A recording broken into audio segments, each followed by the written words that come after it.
Okay, for winter strategy, if we look at the results from round two, we see that the current points, we have a couple of students earning over 600 points and a number of students earning the over 500 and 400 points. So that's good because you want to try to get an average point number of points high enough to get the points required to do well and earn all the points for the grade of the simulation. Now, some teams that did lower than 400, and there's a number of them, a couple teams even lost points, they need to really step up their game. Read the student manual, view my videos, play practice rounds. There's some significant work that has to be done here to kind of get your scores up. Now, the biggest advice I can give you, and from the previous videos, is gross profit margin. So my sample company is at 59%. So this is achievable. Now, most companies are between 40 and 50% here in their profits. And that's okay because you started at 40%. So anything above 40%, you're improving, but you've had 2 years. So you should be at least above 45% after 2 years. And you want to try to increase your profit margins, as much as anywhere from 3 to 5% per year, hopefully ending up around 70-75% profit margins by the end of the simulation. Now, teams here, these teams who have, so you see the teams that lost points, or these two teams lost points, and you see how they're sort of in the bottom of profit margins, and they actually let their profit margins deteriorate. So you started at 40. After 2 years, you're going backwards into the 30 percentiles. That is destroying investor wealth, destroying companies' competitive position, and investors hate this. And this is, the overview points are a reflection of a stock analyst looking at the company. So your companies are not being recommended. They're really being managed poorly. So you have to get those profit margins up, which is cut costs, increase prices, sales prices. And that's basics of doing well in business. So if that's the only thing you learn from this simulation is that, companies need to make a profit and companies need to continually improve on their business performance to please investors, then you know what the real world is like. Okay, so stock price, we have companies in the 90s, 70s, 50s, and then lower. Stock price is directly correlated to profit margins. Return on equity is also helped by achieving profits. It's the profits compared to the equity in the company. So if you grow your profits faster than your equity, you'll see a high amount of points to be earned in this category. Now remember, this is actually a percentile score. Let me just go back up to the top. Yeah, it's a percentile rank. So this isn't the points earned. This is, and it's not this. So this would be the stock price over here. This would be the percentile rank of how well your company did compared to other teams in other schools playing the simulation. Okay, so return equity, same scenario, total points. So a number of teams are above, a good number of teams are above 1,000 points after 2 rounds, which is great because if you do 1,000 points every 2 rounds, you'll get to 3,000 points, which is more than enough. Even teams who are at the 800 point level, you're still on track to do well for the simulation. It's the companies that are below that where you really have to step up your point creation. That's why I'm creating these videos to help demonstrate that.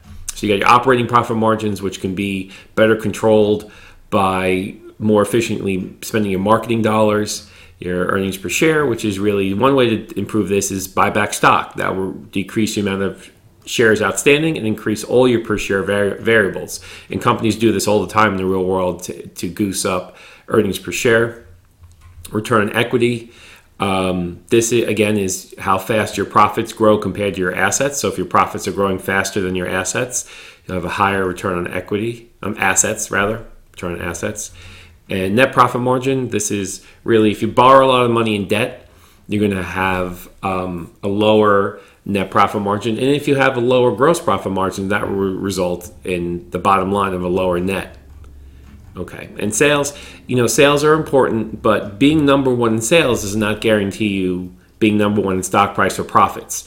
I could have the number one, automotive company in sales in the real world. I could just make, a great truck and sell it at $10,000. So the truck costs me $30,000 to make, but I'm selling it at $10,000. So everybody's going to buy this truck, and I'll be one of the biggest auto revenue producers in trucks, but I'm going to lose a tremendous amount of money.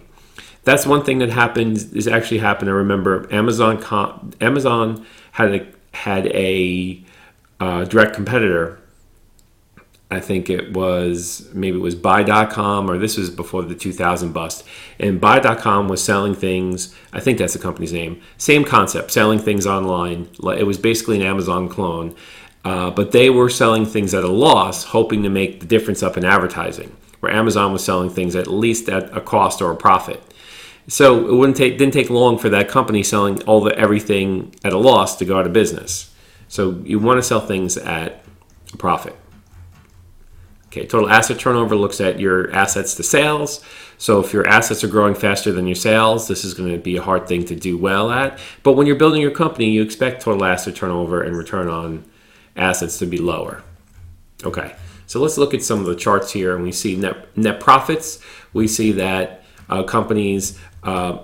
some companies here did very well in increasing their profits year after year. In fact, most companies here, and you can follow your colors, if you look at this company here, they greatly increased their profits. So you have a lot of companies increasing their profits, and that's what this simulation is about. But you have some companies who went backwards in net profits.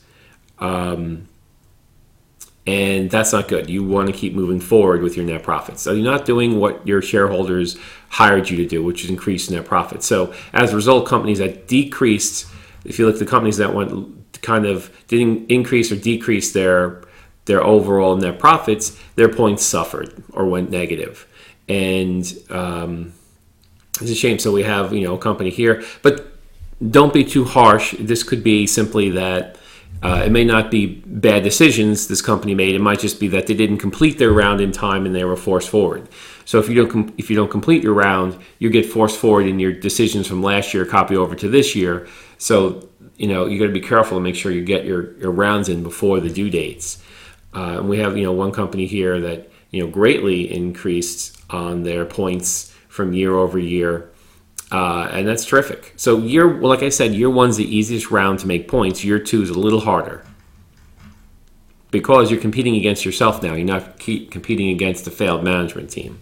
So we have stock price here ranging from $38 to $11 per share, and we have sales. So one company actually who was number one in sales, this was not sure what happened here, but we have a new number one here in sales. So we have these three top companies, actually all these companies here beating 300 million in sales. So that's really good in sales. You just want to turn those sales into profits. Earnings per share. So we have, earnings per share as high as $9 and then as low as $1.47. And this again is earnings, net profits compared to share price. And that's why you want to have more earnings and maybe fewer outstanding shares to improve that. Okay. All right, so that's my quick video just summarizing how the teams have been doing. So remember, we have 2 rounds due. So if you go to your company page and you look at your process round, we have round due on the 16th and on the 18th. So don't miss those 2 rounds. After these 2 rounds are complete, I'll film another wrap-up video just to kind of review results to see how teams are doing, similar to this video. So best of luck. And remember, if you want to improve your score, watch my videos I'm creating for the class, read the student manual, run a number of practice rounds. You have a limited amount of practice rounds to kind of test your ideas and your strategies to see how they're doing. Okay, thank you. Take care.